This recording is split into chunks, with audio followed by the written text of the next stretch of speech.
नमस्कार, मी advocate Rakesh Sontakke justice for ऑलमध्ये तुम्हा सर्वांचं स्वागत आहे. जस्टिस फॉर ऑलमध्ये आपण देशाच्या विविध सामाजिक, राजकीय अशा विविध विषयांवर चर्चा करीत असतो.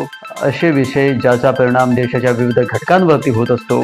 तेव्हा आजचा आपला विषय आहे नरेंद्र मोदीची रेमडेसिवीर पॉलिसी. वर्ल्ड हेल्थ ऑर्गनायझेशनने कोविड दरम्यान रेमडेसिवीर वापरण्यास सक्त मनाई केलेली होती, तशी त्यांनी सूचना दिलेली होती. परंतु नरेंद्र मोदींनी या सूचनेकडे दुर्लक्ष करून रेमडेसिवीरचा वापर सर्रास सुरूच ठेवला. या उलट त्याचे प्रोडक्शन वाढवण्यास मंजुरी देण्यात आली. या औषधाच्या निर्मितीचा ठेका झायडस केडिला या कंपनीला देण्यात आलेला होता गुजरातच्या FDCA द्वारे. मात्र त्याचवेळी आपल्या देशातील 4-5 राज्यांनी या औषधाचा वापर करण्यास विरोध केलेला होता आणि असे सुचवले होते की या रेमडेसिवीरच्या वापरामुळे पेशंटची स्थिती ही दिवसेंदिवस खराब होत जात आहे.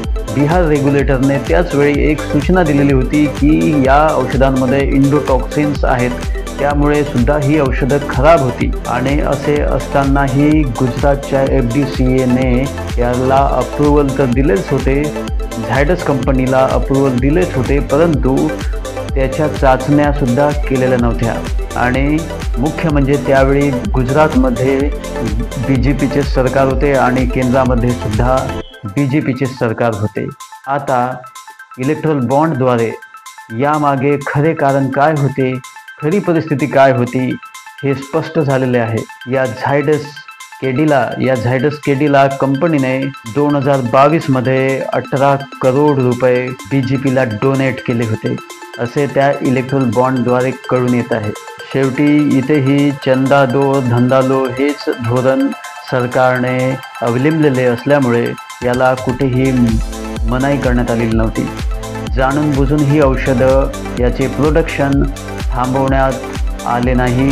जाणून बुजून या औषधाच्या निर्मितीवर बंदी घालण्यात आलेली नव्हती. याचे कारण या इलेक्ट्रल बॉन्डद्वारे आज या स्कॅमद्वारे आपल्या सर्वांसमोर आलेले आहे. आणि त्यामुळेच दवाखान्यामध्ये भरती झालेल्या पेशंटची संख्या ही दिवसेंदिवस वाढत गेली आणि ज्या पेशंटनी हे रेमडेसिवीर घेतले त्या पेशंटला शुगरचा प्रॉब्लेम आज जाणवत आहे. तेव्हा जस्टिस फॉर ऑलमध्ये आज इतकंच. धन्यवाद. आणि हो, एक महत्त्वाची सूचना, आपल्या चॅनलला सबस्क्राईब करायला विसरू नका. धन्यवाद.